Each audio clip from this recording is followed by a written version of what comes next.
Ang kwentong ito ay hango sa totoong buhay. Mula ito sa isa nating kabayan na itago na lang natin sa pangalang Tiago.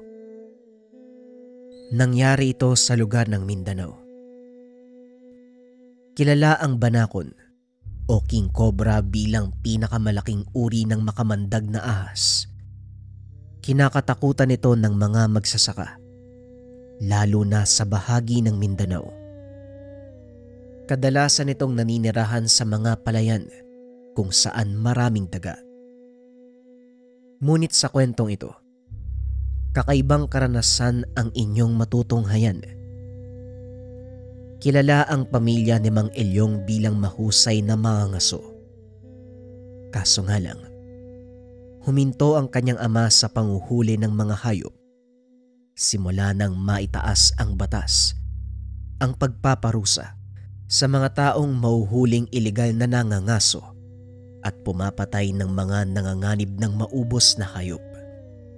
At dahil sa kanilang karanasan, madalas silang lapitan ng mga taong nagkakaroon ng problema sa mga makamandag na hayop, kagaya na lang ng banakon. Dalian mo, Tiago! Nang marami tayong maikutan mamaya. Medyo malawak ang palayan eh. Mukhang maraming nananahang ahas bukod pa sa banakon. Wika ni Mang Elyong sa kanyang anak na ang pangalan ay Tiago. Kung sakaling marami tayong mahuling banakon, sana man natin ilalagay. Medyo masikip na yung mga kulungan natin eh. Tugon ni Tiago. Huwag kang mag-alala dahil dadaling ko na sa kagubatan yung malalaking sawa at iba pa nating nahuli bukas. Mas mabuti kung doon natin sila papakawalan eh. Nang sa ganon, mabawas-bawasan ang pagdami ng mga daga at miro sa lugar. Bawal na kasi silang hulihin eh. Tugon ni Mang Elyong. Matapos ihanda ang mga kagamitan, kagad nang lumakad ang mag-ama. Pagdating sa palayan, napakamot ng ulo si Tiago dahil napakalawak at masukal ang mga pilapil. Ayon sa may-ari, simula nang makakita sila ng mga banakon sa lugar, hindi na nila ito ginalaw pa sa takot na baka makagat sila ng mga ito. Simulan na natin ang trabaho. Pangunahan mo ang paggapas ng mga talahib. Siguraduhin mong malinis ang buong paligid para madali nating mahanap ang mga butas. Wika ni Mang Elyong. Sinimulan ni Tiago ang paglilinis ng paligid, habang si Mang Elyong naman at ang may-ari ng palayan ay nag-ikot sa buong palayan.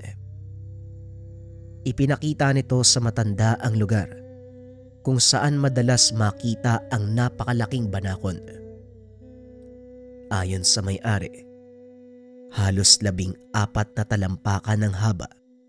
Kasing laki ito ng binti ng 14 na taong gulang na binata. Kung totoo ang sinasabi mo, yan ang pinakamalaking banakon na mauhuli natin. Halika na, bumalik tayo sa aking anak. Sisimulan na ang paghahanap ng mga butas. Wika ni Mang Elyong. Habang naglalakad ang mga ito pabalik sa kinaroroonan ni Tiago, biglang sumigaw ang isa sa mga tauhan ng may-ari ng palayan. Ayon dito, nakita nila ang isa sa mga banakon na nakatira sa lugar. Inihinto ni Tiago ang ginagawa. Pinuntahan ng tao. Pagkarating sa lugar, buntot na lang ang naabutan ng binata. Sinubukan niya itong hulihin, ngunit sa kasamaang palad ay pumasok ito sa lumang butas ng daga. Patay ka sa akin ngayon. Hindi ka na makakatakas. Huwag mong sasaktan ng banakon, Tiago. Maaari itong mamatay sa impeksyon kung sakaling pakawalan natin sa gubat na may galos. Wika ni Mang Elyong. Marahang hinukay ni Tiago ang pilapil hanggang sa tuluyan niyang makita ang katawan. Hinawakan nito ang ahas. Marahang hinila biglang napatakbo ang lahat ng naroon dahil tumayo ang ulo nito. Inambahan ng tuklaw si Tiago. Mabilis namang nailayo ng binata ang kanyang muka, kaya naman hindi ito tinamaan. Aba, mukhang malaki ang isang to ah. Wika ni Tiago habang sinisilid ito sa sakong gawa sa tela. Meron pang mas malaki dyan at siguradong isang laksa silang nakatira sa lugar na ito. Maraming buwan nang hindi nagagalaw ang palayan. Halika na, ituloy natin ang paghahanap. Muling wika ni Mang Elyong. Patuloy na naghanap ang mag-ama hanggang sa sumapit ang tanghali. Nakahanap ang mga ito ng ilang sawa, ngunit hindi pa nila natatagpuan ang malaking banakon. Sa isip-isip ni Mang Elyong, maaaring nakalipat na ito ng tirahan. Dagdag pa ng may-ari, nung mga sandaling nakita nila ito, hinabol nila ang banakon, ngunit hindi nila ito naabutan dahil bigla itong naglaho sa makapal na talayban. Ang mabuti pa, magpahinga na muna kayo. Magpahanda ko ng tinolang manok sa bahay. Wika ng may-ari ng sakahan. Mas mabuti kung dito na lang tayo kumain sa bukid dahil aktibo ang mga banakon tuwing tanghali. Malakas ang kutob ko. Magpapakita ang malaking ahas na yon. Wika ni Mang Elyong. Kung ganon, ipapadala ko na lang dito ang tanghalian nyo. Sandali, ipapakuha ko sa aking mga tauhan. Habang nag-aantay, naiga si Tiago sa mababang sanga ng puno ng mangga. Napatingin ito sa kalangitan. Napansin ang tila kakaibang kumikilos sa bandang itaas na bahagi ng puno. Napabalikwas ito nang mapagtanto. Ang imaheng nakikita ay ang hinahanap nilang banakon. Oh, napano ka? Bakit parang nakakita ka ng multo? Tanong ni Mang Elyong. Ito ang unang pagkakataon na nakita ang ganong kalaking banakon. Hindi nito akalaing totoo ang sinasabi ni Mang Matias. Tay, mukhang nahanap ko na yung sinasabi ni Mang Matias. Tugon ni Tiago habang nakaturo sa taas ng puno kung saan nakadapo ang malaking banakon. Napatingala ang matanda. Nakita ang malaking ahas. Humanda ka, Tiago. Huhulihin natin ang isang to. Ano man ang mangyari, malaking banta sa mga tao ang ganyang kalaking banakon. Ang tanong ngayon, paano natin huhulihin yan? Bukod sa nasa taas ng puno, sobrang laki pa. Simple lang. Papababain natin. Kumuha ka ng mahabang panungkit. Bulabugin mo. Siguradong bababa ang banakon. Mag-iingat ka lang dahil siguradong hahabulin ka niyan. Wika ni Mang Elyong. Bagaman nagdadalawang isip sa gagawin, ipinagpatuloy ni Tiago ang utos ng ama. Kumuha ito ng mahabang kawayan. Sinungkit nito ang banakon hanggang sa makuha ang atensyon. Tumayo ang ulo nito. Pinagtutuklaw ang hawak na kawayan ni Tiago. Ramdam ng binata ang lakas ng kagat ng ahas, maging ang pagbaon ng ngipin nito sa manipis na dulo ng kawayan. Maya-maya ay gumapang ito pababa ng sanga. Laking gulat ni Tiago dahil tumulay ito sa hawak niyang kawayan. Ramdam ng binata ang bigat dahil napakahaba ng hawak niyang panungkit. Hindi niya nagawang kontrolin ang balanse, kaya natumba ito, dahilan para madaganan ang katawan ng banakon. Lingid sa kalaman ng binata na may matalas na bahagi sa buko ng kawayan, tumusok ito sa katawan ng ahas. Pilit nitong tinutuklaw ang panungkit hanggang sa tinapakan ni Mang Elyong ang ulo nito. Hindi nga biro ang laki ng ahas na ito.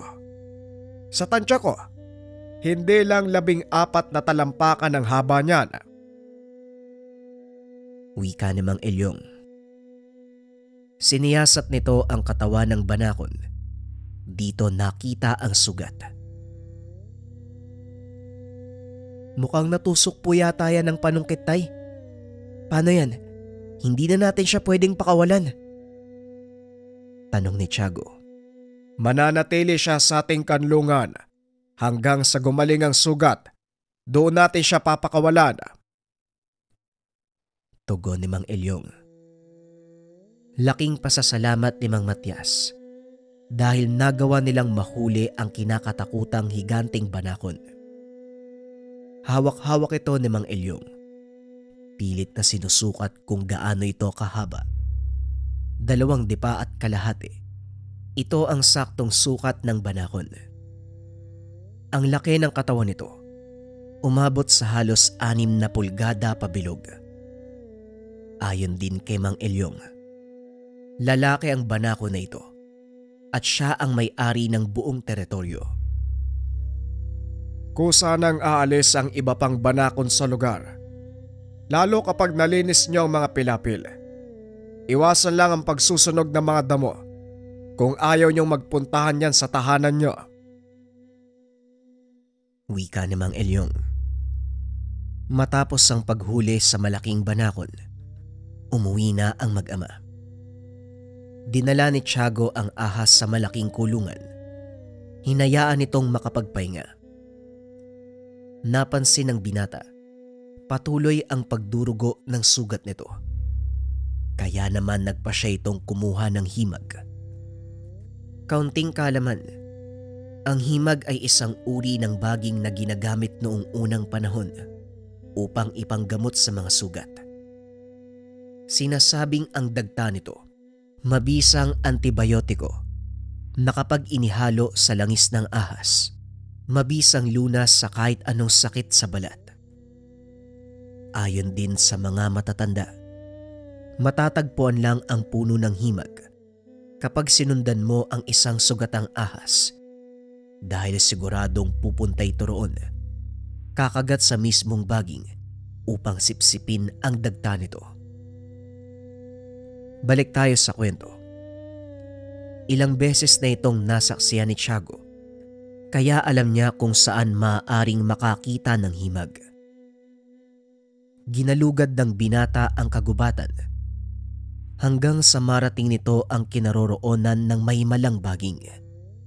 Pumutol ng kaperasong ugat si Tiago. Dali-daling bumalik sa kulungan ng banakon. Sa kabila ng panganib, pumasok ito sa loob ng kulungan upang gamutin ang sugat ng ahas.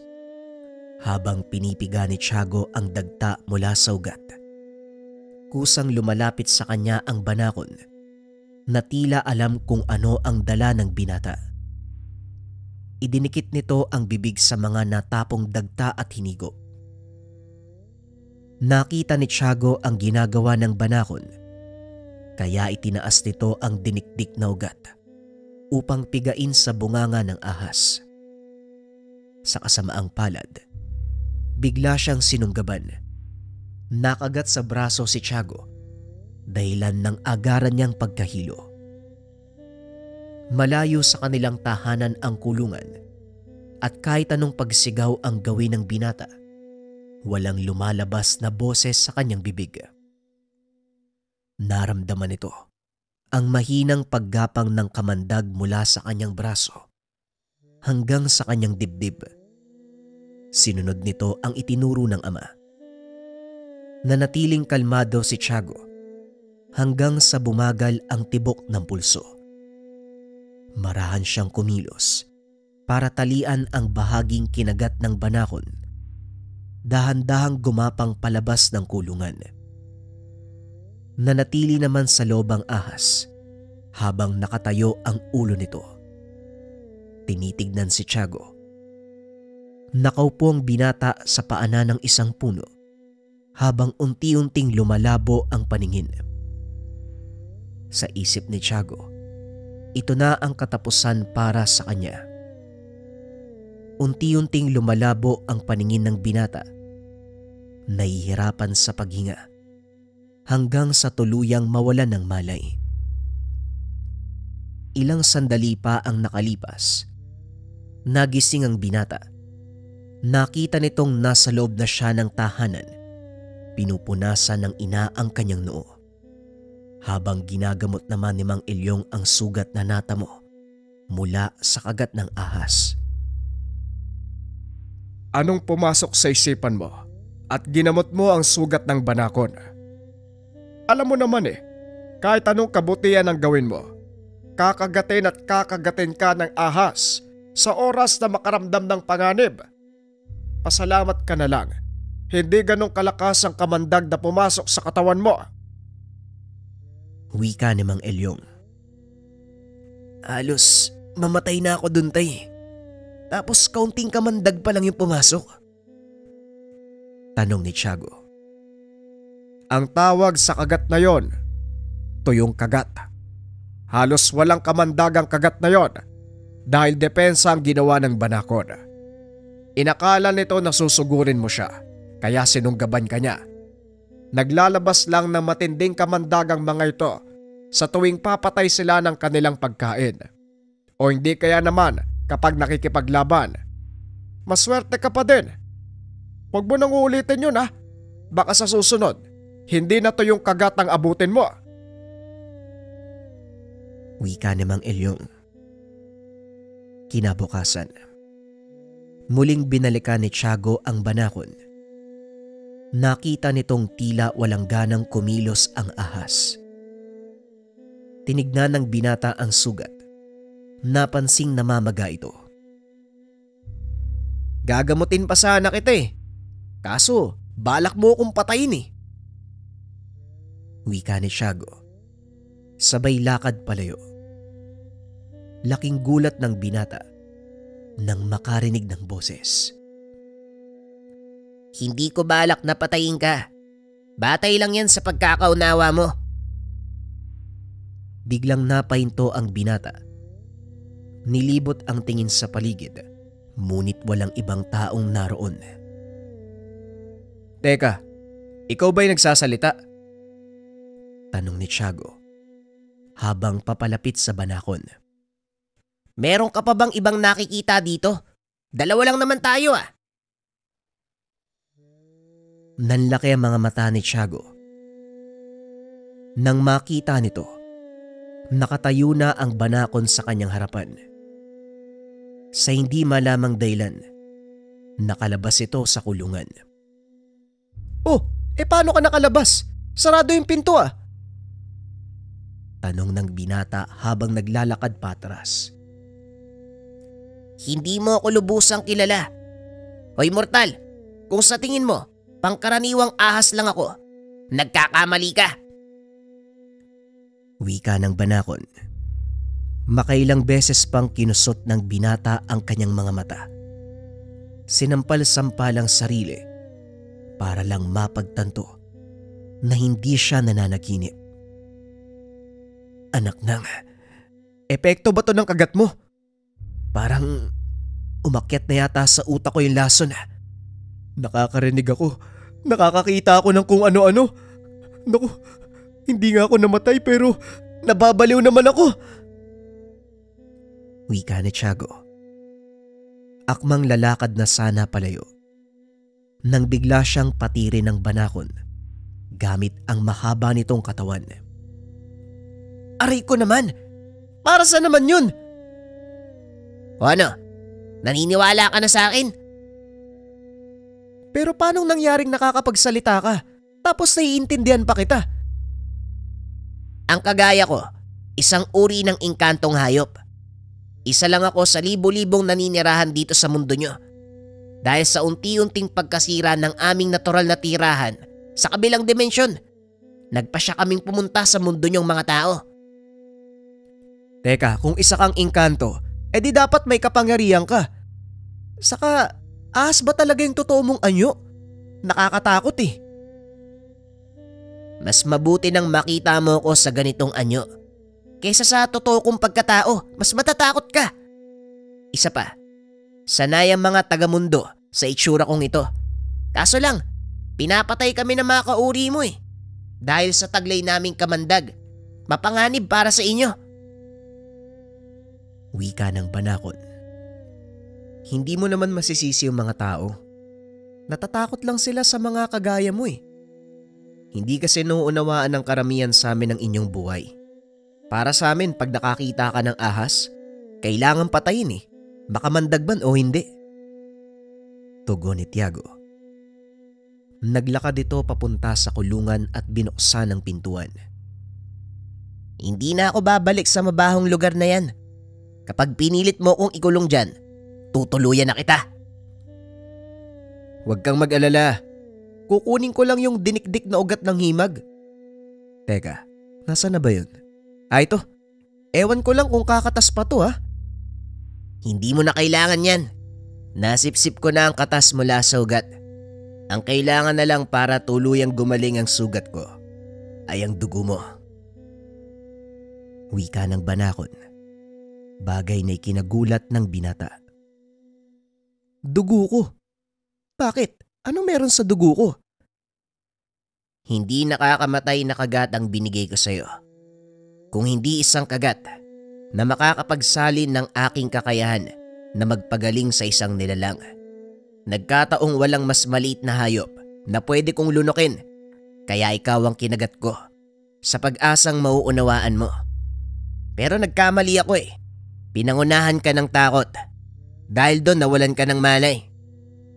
Teka sandali nga. Kagat na hindi nakakalason. Paano ako maniniwala sa'yo? Mahirap ipaliwanag sa isang kagaya mo ang sinasabi ko. Bakit hindi mo na lang ipatak ang dugo mo sa sugat ko? Tugon ng Banakon. Kumuha ng maliit na kutsilyo si Tiago. Sinugatan ng palad. Ipinatak nito ang dugo sa sugat ni Banakon. Nung una ay walang nangyari. Ngunit kalaunan ay nakita nila. Unti-unting nagbabalik ang kaliskis sa dati habang naghihilom ang sugat. Paano nangyari to? Bakit nakakapagpagaling yung dugo ko? Tanong ni Tiago. Masyado kang makulit ano? Kakapaliwanag lang eh. Ang binigay kong kamandag sa'yo ang siyang dahilan kung bakit ako gumaling. Sa tuwing magkakasugat, naghahanap kami ng mas maliit na hayop upang salina ng kamandag. Pagkatapos kinakain namin yon para pumasok sa katawan namin ang lunas na dala ng pinaghalong dugo ng aming pagkain at kamandag. Sa pamamaraang yan, napapagaling namin ang anumang pinsalang natatamo. Pagpapaliwanag ng Banakon. Kung ayaw mong bumalik sa kulungan, hayaan na kita makalaya. Pero huwag kang babalik sa palayan ha. Natatakot sa'yo yung mga tao eh. Wika ni Tiago. Hindi na ako babalik sa lugar na yun no. Masyado nang mapanganib para sa kagaya ko. Maiba ko. Wala ka bang pamilya, asawa, kamag-anak o kaibigan? Wala na sila. Namatay sila sa una naming tirahan. Dahil na din sa pangangaso. Tugon ni Banakon. Kung ganun saan ka titira? Hindi ka naman pwede dito sa bahay. Baka makita ka ni tatay, huliin ka nun. Wika ni Tiago. Biglang nagliwanag ang katawan ng ahas. Unti-unti itong lumiit. Bumilog ito. Naging medalyong ginto na parang nakapalupot na ahas. Sa bulsa mo, ito ang pinakaligtas na lugar para sa akin. Walang makakalam kung nasaan ako. Wika ni Banakon. Hindi rin kita maintindihan no? Gusto mong manatili sa aming mga tao. Gayong kami mismo ang dahilan kung bakit kayo nauubos. Naniniwala lang ako sa kasabihan yung mga tao. Dumikit ka sa mga kalaban mo para hindi ka niya makita. Bahala ka nga sa buhay mo. O siya, may gagawin pa ako. Magpapakawala kami ng mga ahas sa kabundukan ngayon ha. Ilalagay na lang kita sa bulsa ko. Wika ni Tiago. Hindi na sumagot ang Banakon. dahil naramdaman nito ang presensya ni Mang Elyong. Unang tinignan ng binata ang kulungan ng nahuling ahas. Nagulat ito dahil wala na ang banakon sa loob. Tiago, anong nangyari sa banakon? Tanong ni Mang Elyong. Pasensya na po tay. Hindi ko po naagapan eh. Namatay po yata siya kagabi. Kung sabagay, medyo malalim ang sugat na natamo ng kawawang banakon. O siya, isilid mo na sa makatsa ang ilang sawa. Ako nang bahala doon sa may kamandag. Wika ni Mang Elyong. Matapos ay lumakad ang mga ito papunta sa kabundukan kung saan nila pinakawalan ang mga ahas. Pagkarating doon, sinalubong sila ng mga putok ng baril.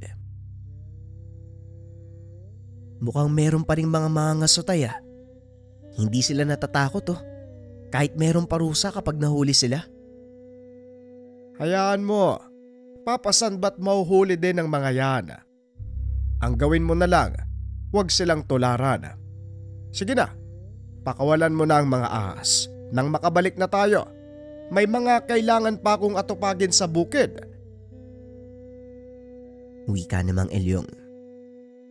Ngunit nang pabalik na ang mga ito sa kapatagan, nakasalubong nila ang pangkat ng mga mangangaso sa pangunguna ng dating kasamahan ng matanda, si Gabriel. O Mang Elyong, himala at nandito kayo. Akala ko ba huminto na kayo sa pangaso? Tanong ni Gabriel. Oo Gabriel, matagal na kaming huminto. Naparito lang kami upang magpakawala ng mga nahuli naming ahas sa kapatagan. O siya, mauna na kami ha. Marami pa akong gagawin, mag-iingat ka. Dahil medyo maraming napakawalan na banakon sa lugar na ito. Wika ni Mang Elyong. Nanguhuli kayo ng mga ahas sa kapatagan para pakawalan sa kabundukan. Gasino lang ang kita doon ah. Nabubuhay ba kayo doon? Bakit hindi na lang kayo bumalik sa pangaso? Ang totoo, wala kaming kinikita sa gawain ito eh. Pero maraming paraan para kumita ng pera. Hindi lang sa pangangaso ang alam kong pangkabuhayan.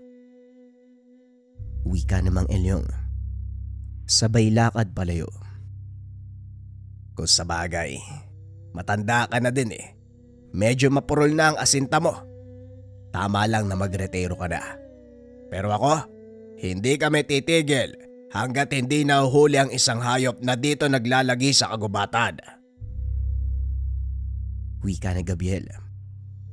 Natigilan si Mang Elyong sa mga narinig. Masyadong mataas ang pangarap mo, Gabriel. Hindi mo kailanman mauhuli ang nilalang na yon dahil kulang ka sa pag-unawa sa mga bagay-bagay. Noon pa man sinabi ko na sa'yo, ang pangangaso, hindi lang pagpatay ng mga hayop, isa itong ritual. Kailangan mong pasalamatan ng anumang biyayang nakukuha mo sa kalikasan, bagay na ni minsan hindi ko nakita sa'yo. Wika ni Mang Elyong. Sabay lakad palayo sa lugar. Mukhang nabara mo na naman yung mayabang na yun, Taya. Buti nga sa kanya. Napakataas kasi ng ere. Sobrang hangin kung magsalita. Wika ni Tiago. Yan ang mga tao na hindi mo dapat tolaran. Nasanay na sa ganyang pamumuhay si Gabriel. Simula pa nang nabubuhay ang kanyang ama. Wala nang ibang alam na hanap buhay ang taong yan kung hindi ang mga aso. Wika ni Mang Elyong. Kung sabagay, hindi mo rin naman masisisitay. Paano nga namang bubuhayin ng pamilya mo kung wala kang paraan para mapakain sila? Eh di kung ano yung nakagisnan, yun lang yung gagawin ng tao. Tugon ni Tiago. Pagsapit ng hapon, nagpunta sa baryo ang binata upang makipag-inuman sa mga kaibigan. Narinig nito ang usapan ng ilang kalalakihan. Ayon sa mga ito, may isang hindi kilalang hayop ang nananalakay sa kanilang baryo. Ang kadalasang nabibiktima, mga batang naglalaro sa daan. Dagdag pa ng mga ito, hapon kung sumalakay ang nilalang, dinadagit nito ang biktima upang dalhin sa kung saan. Nakikinig lang si Tiago ng mga sandaling iyon nang bigla siyang tawagin ng isa sa mga kaibigan. Uy Tiago, narinig mo ba yung sinabi nila? Hindi ba dalubhasa kayo ng tatay mo sa paghuli ng mga ligaw na hayop? Wika ng kaibigan. Medyo napalakas ang boses nito, kaya narinig sa kabilang lamesa. Yang ka na naman, Mitoy. Kahit kailan talaga, hindi ka marunong magbaba ng boses mo. Narinig tuloy tayo. Wika ni Tiago ngunit huli na. Papalapit na sa kanila ang isa sa mga kalalakihan. Kung hindi ako nagkakamali, ikaw yung anak ni Mang Elyong, hindi ba? Kayo yung humuli sa malaking banakon kina Mang Matias. Tanong ng lalaki. Oo, tama ka. Anak nga ako ni Elyong. Anong maitutulong ko sa'yo? Tanong ni Tiago. Ako si Dante, anak ng kapitan sa kabilang barangay. Malaking problema ng tatay ko ang nilalang na sumasalakay. Hindi na halos lumalabas yung mga tao, kaya naapektuhan na mga hanap buhay nila. Kung talagang magaling kayong mga aso, bakit hindi nyo subukan puntahan at tuliin ang nilalang na sinasabi ko? Wika ni Dante. Hindi ako sigurado kung papayag si tatay. Hayaan mo, kakausapin ko siya. Mukhang hindi tayo nagkalinawan. Ang sabi ko, anak ka ng kapitan. Anong paki ko? Ikaw ang nangangailangan ng tulong, kaya matuto kang magpakumbaba. Ganun pa man, hindi ko tatanggihan ang paghingi mo ng tulong kahit napakaangas ng datingan mo. Akala mo kung sino ka, ano? Aba, sira ulo pala to eh. Baka gusto mong mapatay dito ngayon. Sige nga, bakit hindi natin subukan? Gawin mo! Tumayo ang binata sa harapan nito. Dahan-dahang napaatras si Dante. Saka palang namalaya ng kausap na hindi biro ang pangangatawan ni Tiago. Bukod sa matangkad ay matipuno. Napatingala na lang si Dante habang nakikipag-usap. Anong problema? Akala ko ba papatayin mo ko? Bakit parang nakakita ka ng multo? Yan ang hirap sa inyong mga anak ng politikong nakaupo eh. Akala nyo sa mga tatay nyo, mga Diyos na hindi bumababa sa trono. Puro kayo kayabangan. Pero kulang naman kayo sa gawa. Gaya lang din ang mga magulang nyong mahilig mangako sa tao. Wika ni Tiago, sabay labas ng tindahan. Sa ngayon nanalo ka. Pero sa susunod, huwag mo nang hilingin na magkita pa tayo sa susunod. Dahil kung sakali, hindi mo magugustuhan ang mangyayari sa'yo. Pag-uusap ng dalawa. Naku Tiago, alam mo ba kung ano yung ginawa mo? Maraming kakilala si Dante, baka mamaya tambangan ka ng mga yan eh.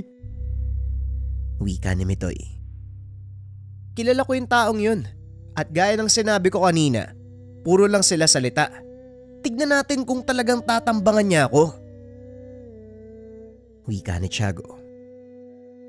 Pag-uwi nito sa tahanan, kinausap ng binata ang ama tungkol sa nangyari. Ngunit laking gulat ni Tiago. Nakarating na pala ito sa kaalaman ng kanyang ama. Alam ko na ang tungkol sa bagay na yan. Lumapit na rin sa akin si Kapitan Ferrer. Kaya nga maganda ka. Dahil bukas ng umaga kakausapin natin siya. Wika ni Mang Elyong. Talagang magkikita pa pala kami ni Dante. Napakayabang talaga ng anak ni Kapitan Ferrer. Bakit naman kasi? Ano bang ginawa sa'yo ng taong yon? Wala naman, tay. Pinakitaan lang ako ng kayabangan pero hindi naman nagkagulo eh. Magkakagulo pa lang kung sakali. O ikaw, makinig ka sa akin mabuti ha. Huwag mo nang patulan ng isang yon. Palibasa, lumaking nasusunod ang layaw. Sige na, magpahinga ka na. Maaga tayong aalis bukas. Wika ni Mang Elyong. Kinabukasan pagdating sa kabilang barangay, kaagad hinarap ni Kapitan Ferrer ang mag-ama. Pinaliwanag nito ang mga nangyayari. Sa inala ko, isang malaking ibong mandaragit ang kumukuha sa mga bata dito sa amin. Hindi lang bata, Ka Elyong, kundi maging maliit na kambing. Kahit ang baka, hindi nakakaligtas. Pagpapaliwanag ni Kapitan Ferrer. Meron bang nakakita ng nilalang na yon? Paano nyo nasabing dinadagit ang mga biktima? Tanong ni Mang Elyong. Bago mawala ang mga bata, nakakarinig ng malakas na pagaspa sa mga magulang. O hindi kaya naman, biglang lumalakas ang hangin. Maaari mo bang sabihin, Kapitan, kung saan huling nangyari ang insidente? Maaari ko kayong dalhin sa lugar, pero kumain muna tayo. Lalamig ang hinanda kong almusal. Medyo malayo sa kabisera ang pinangyarihan. Wika ng Kapitan. Habang kumakain lumabas ng silid si Dante, kaagad napatitig kay Tiago. Tumangulang ang binata, bagay na kinainisan ni Dante. Walang iya ka. Anong ginagawa mo dito? Wika ni Dante, sabay dampot ng kutsilyo. Kumalma ka. Hindi ba nangingi ka ng tulong sa akin kahapon? O ito na kami. Anong problema mo? Ang mabuti pa, bitawan mo yung kutsilyo at baka masaktan mo lang yung sarili mo. Wika ni Tiago. Talagang napakayabang mo ha.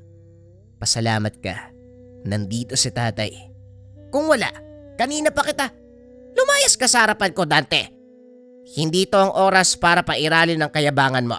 Kahit kailan talaga bastos ka. Wika ni Kapitan Ferrer.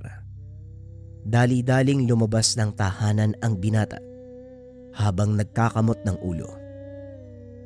Tumingin pa ito kay Tiago, nag-iwan ng isang babala. Mamaya ka sa akin. Wika nito. Tumayo si Kapitan Ferrer. Nilingon ang anak. Dali-dali itong tumakbo palabas ng bakuran. Pasensya ka na sa anak ko, iho. Talagang mali ang pagpapalaki ng kanyang ina. Bueno, tapos na ba kayong kumain? Tapos na, Kapitan. Maaari na tayong lumakad. Wika ni Mang Elyong. Tumuloy na ang mga ito sa huling pinangyarihan ng insidente. Nagulat ang mag-ama dahil isa itong tahanan na napapalibutan ng makapal na gubat. Ito ang bahay ng mag-asawang Juan at Lilia. Kaso lang wala na sila sa lugar. Natakot na maulit pa sa iba nilang anak ang nangyari. Dito sa bakurang ito mismo kinuha ang kanilang bunsong anak. Wika ni Kapitan Ferrer. Tiago, ikutin mo ang paligid. Maghanap ka na mabakas. Maging palatandaan ng malaking ibon. Alam mo na ang gagawin. Wika ni Mang Elyong. Naglakad sa paligid ng tahanan si Tiago. Naghanap ito ng mga palatandaan. Ngunit wala ni isang nakita ang binata. Hoy, ano bang hinahanap mo, Tiago? Tanong ng banakon. Nagagawa nitong makipag-usap sa pamamagitan ng isipan. Mga palatandaan ng malaking ibon. Tugon ni Tiago. Hindi ka makakakita nun dito. Dahil hindi naman ibon ang kumukuha sa mga bata. Hindi ibon? Teka, anong ibig mong sabihin? Dun banda. Ayun tumingin ka dun. Tumingin ka sa gawing yun. Nakikita mo ba ang malaking puno ng nara? Lapitan mo ito at siguradong magugulat ka. Sinunod ni Tiago ang sinabi ng banakon. Pagkalapit nito sa puno, nagtaka ang binata dahil may kung anong nakaumbok sa mismong katawan nito. Sa unang tingin, hindi mo mapapansin. Pero sa oras na lapitan mo ito, mapapansin mo ang hindi pangkaraniwang umbok. Ano yung bagay na yan? Bakit hindi mo subukang suntukin? Sige na, gawin mo. Wika ng banakon. Sinuntok ito ni Tiago. Laking gulat ng binata. Biglang umatungal ang nilalang na nagbabalat kayo sa katawan ng puno ng nara. Isang uri ng engkanto na may hawig sa hunyango. Ikaw ba ang kumukuha ng mga bata sa lugar na to? Wika ni Tiago habang hawak-hawak sa leeg ang nilalang. Hindi ako. Pero pwede kong ituro sa inyo kung sino. Ano yung hawak-hawak mo, Tiago? Saan mo nahuli ang nilalang na yan? Dito lang po tay. Nagtatago sa puno ng nara eh. Pwede niyo daw tayong ituro sa nilalang na kumukuha ng mga bata. Tugon ni Tiago. Maging si Kapitan Ferrer ay nagulat sa nasaksiyan. Ito ang unang pagkakataon na makakita ng isang totoong engkanto. Anong balak yung gawin sa isang yan? Mamaya, manakit pa yan kung bubuhayin nyo eh. Mas mabuti kung papatay na lang. Wika ng kapitan. Patayin. Yan ang palaging unang pumapasok sa isipan natin. Sa oras na makakita tayo ng nilalang, maging hayop na hindi pamilyar eh. Bakit kailangan patayin? May ginawa na ba sa'yo, kapitan? Wala pa naman na. Wika ni Mang Elyong. Nag-iingat lang ako, Ka Elyong. At isa pa, ako ang kapitan ng barangay na ito. Kaya ako ang masusunod. Tugon ng kapitan. Pasensya na, kapitan. Pero hindi na kami sakop ng iyong pinamumunuan. Pinakiusapan mo kami para hulihin ang nilalang na namiminsala sa inyo. Kami ang nanghuhuli, kaya kami ang magpapasya kung ano man ang gagawin sa kanila. Hindi na nakapagsalita ang kapitan. Sa halip ay umalis na lang ito sa lugar. Kaagad namang sinabihan ni Mang Elyong si Tiago na hindi dapat malaman ng karamihan. Ako na po ang bahala dun, tay. Mauna na po kayo sa bahay. Dalhin niyo ang hunyango. Wika ni Tiago. Sabay abot sa ama ng hawak na nilalang. Sinundan nito si Kapitan Ferrer. Habang nasa daan, kinakausap nito ang alagang banakon. Uy, narinig mo yung sinabi ni tatay, di ba? Hindi ko alam yung gagawin ko eh. Paano kaya natin siya mapapakiusapan na wag magsalita? Hindi naman pwedeng gulpiin yung kapitan. Wika ni Tiago. Ako nang bahala. Magtiwala ka sa akin. Bilisan mo na. Bago pa siya makarating sa tahanan. Wika ng banakon. Dali-daling naglakad ang binata hanggang sa maabutan nito ang kapitan. Kapitan, sandali lang po. May itatanong lang ako. Huminto ang kapitan. Hinarap ang binata. Ang akala ko ba, kayo na ang bahala? Oo, kami na po ang bahala doon, kapitan. Kaso, may isang bagay lang akong gustong ihabilin sa inyo eh. Nakikiusap po ako. Wika ng binata. Biglang lumitaw sa likod ni Tiago ang malaking banakon. Nanlaki ang mga mata ng kapitan dahil noon lang siya nakakita ng isang higanteng banakon. Eh, kiyate, asa ba nagi ka ng banakon nimo? Wika ng kapitan na ang ibig sabihin ay saan nanggaling ang banakon na yan. Alaga ko po siya, kapitan. May papakiusap lang po sana ako sa inyo. Yung nakita nyo kanina, pakiusap po sa inyo lang. Huwag po makakarating kahit kanino. Pwede bang atin-atin na lang yun? Tanong ni Tiago habang pinapagpag sa kanyang kamay ang alagang banakon. Wala problema. Hindi ko sasabihin kahit kanino ang nakita ko. Ilayo mo lang sa akin yung banakon mo. Wika ni Kapitan Pereira. Kung ganun may kasunduan tayo. Sa oras na makalabas ang balitang to, alam nyo na ang mangyayari.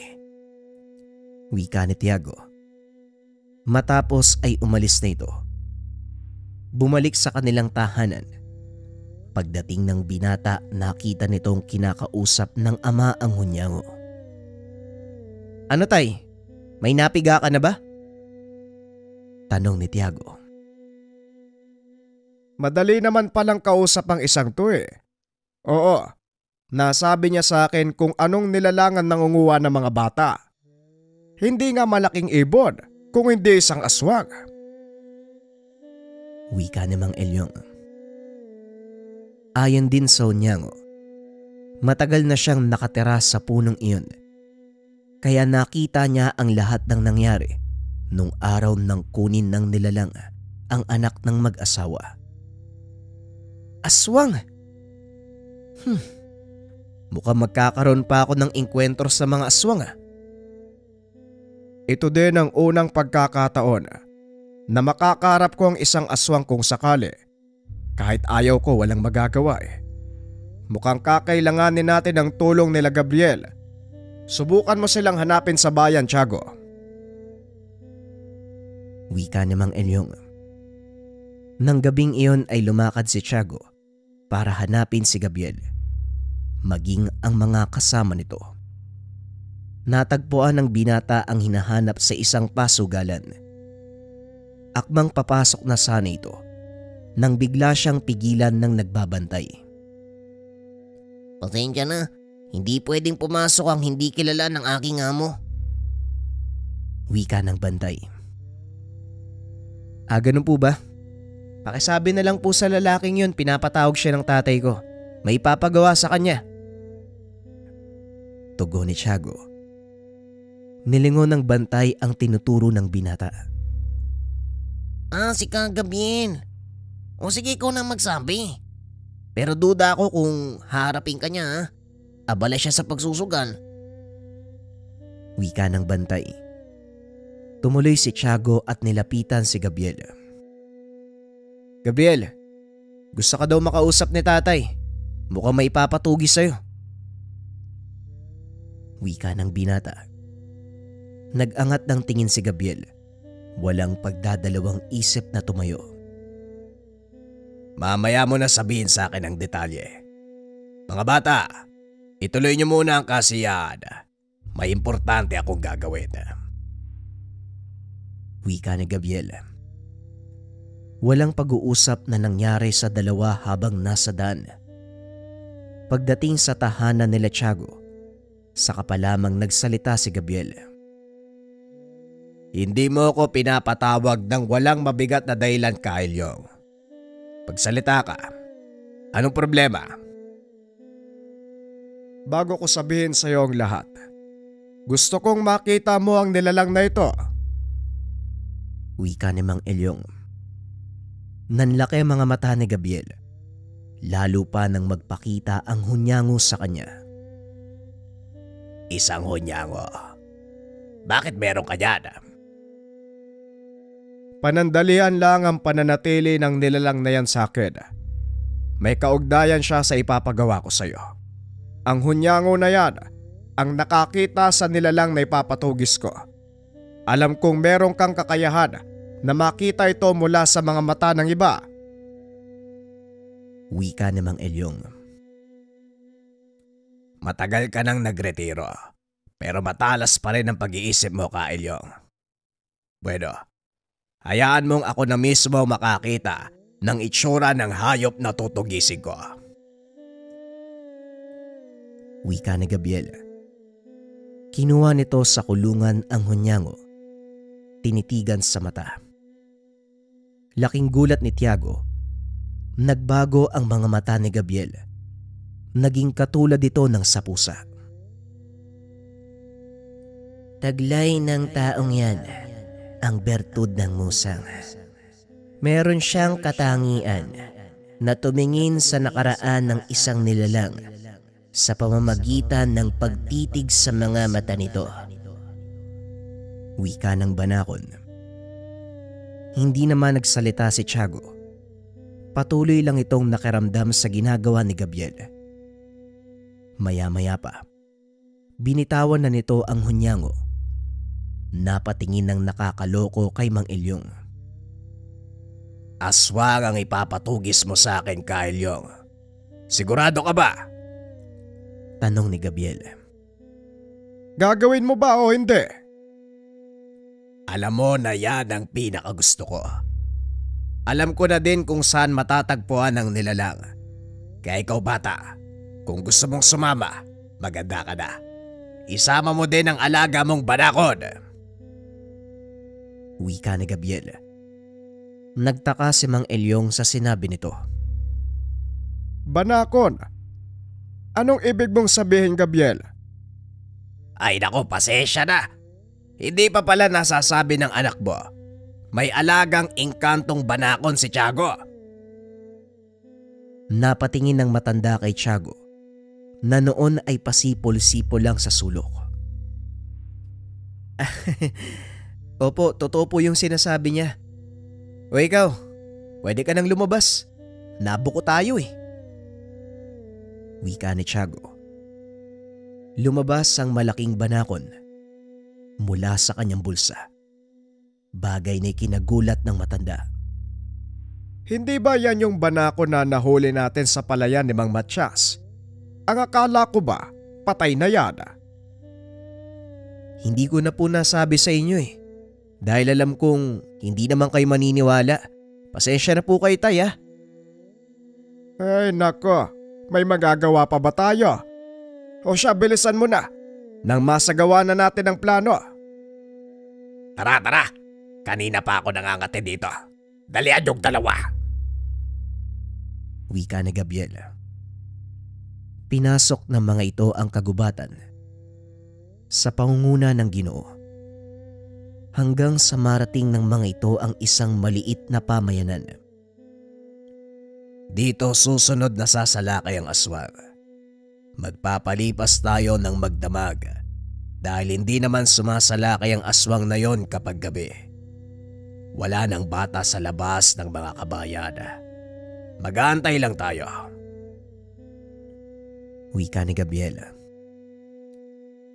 Umakyat sa puno si Tiago kasama ang alagang banakon.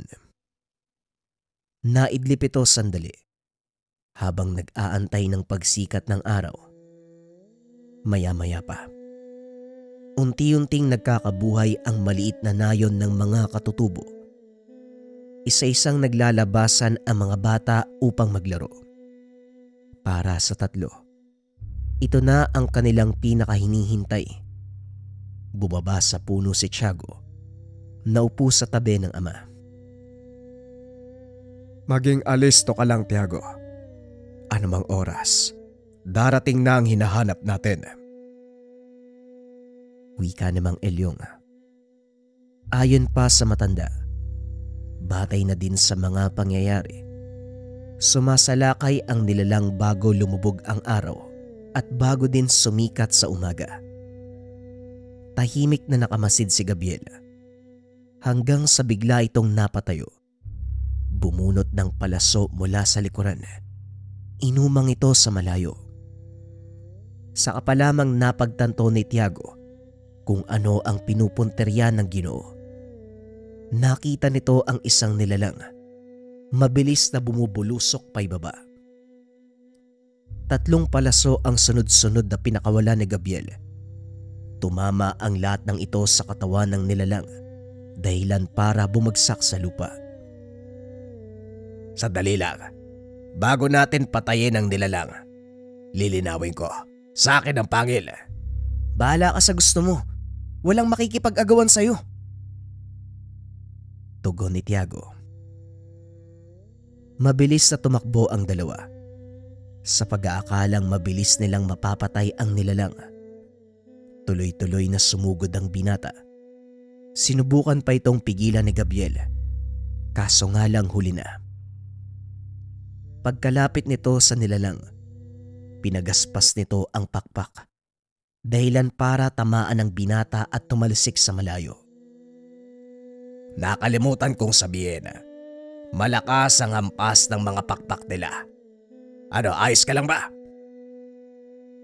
Ayos lang ako. Medyo nabali yung balikat ko pero kaya ko pa. Wika ng binata. Gumapang ang banakon sa kanyang katawan. Umilaw ang mga mata ng higanting ahas. Dali-daling sinugod ang nilalang.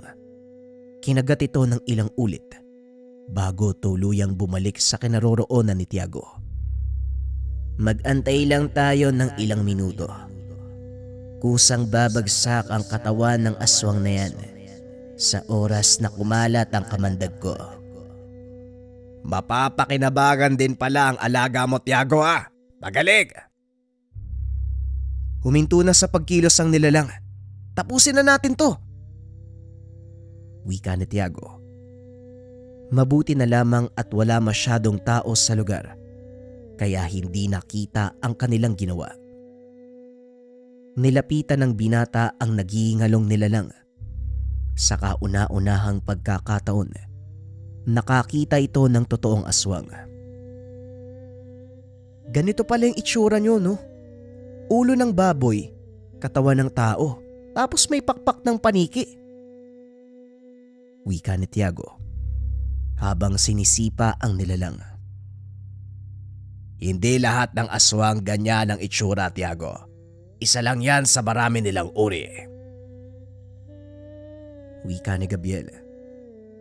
Matapos ay pinugot nito ang ulo ng nilalang upang kunin ang malaking pangil. Mabuti naman at nagawa niyong mapatay ang nilalang na ito. Pero sa palagay ko, hindi siya nag-iisa. Ano, Gabriel? May bago ka ng pagkakakitaan kaysa sayangin mo ang buhay mo sa pagpatay ng mga nanganganib ng maubos na hayop. Bakit hindi ka na lang maging tagatugis ng aswang? Magiging manunugis lang ako kung babalik ka sa pagiging mangangaso. Masyado nang matanda si tatay para gawin yan. Ako na lang ang ayain mo. O sige, wala problema. O siya, mauna na ako, ha? Hanggang sa susunod na misyon, Tiago. Kapala, ingatan mo ang alaga mong banakod. Wika ni Gabriel. Matapos ang kaganapang iyon, sinanay ni Mang Elyong ang anak sa paggamit ng pana sa pagiging manunugis.